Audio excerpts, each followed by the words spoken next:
me share with you a statement that the Talmud makes, which almost seems insignificant, if not almost bizarre, and yet has a very deep meaning.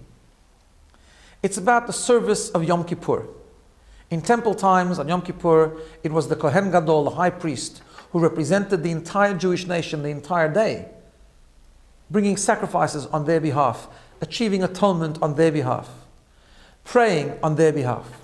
One of the things the Kohen Gadol would do is he would go into the Kodesh HaKadoshim, the Holy of Holies, the spot where no one could go throughout the year. It was only on that holiest day where the holiest person went into the holiest area of the temple to do what?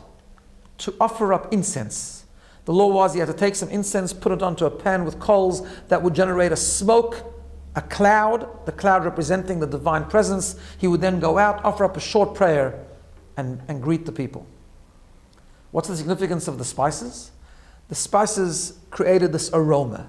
The aroma, the smell, is one of the senses, it's one of the things we enjoy, but it's the least tangible, representing the spirituality of our soul.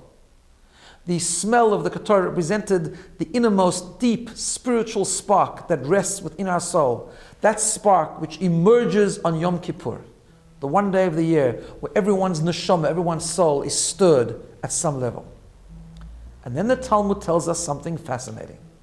It says that the smell of the Ketorah, the aroma, was so powerful and so strong that the goats miles away in Jericho would sneeze from the smell of the Ketorah. Now, what on earth do we need to know that the goats sneezed because of the aroma of the Ketorah? And yet, in this sentence lies a very deep lesson. The whole process of Rosh Hashanah Yom Kippur is powerful. On the day of Yom Kippur, we are taught that the deepest level of our soul comes to life.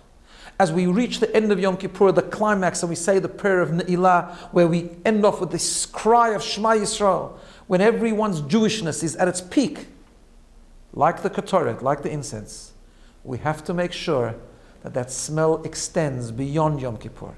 We have to make sure that our mundane routine, our material life that we live post Yom Kippur, symbolized by the animals like the goats in Jericho, are affected by the smell of the Ketorah.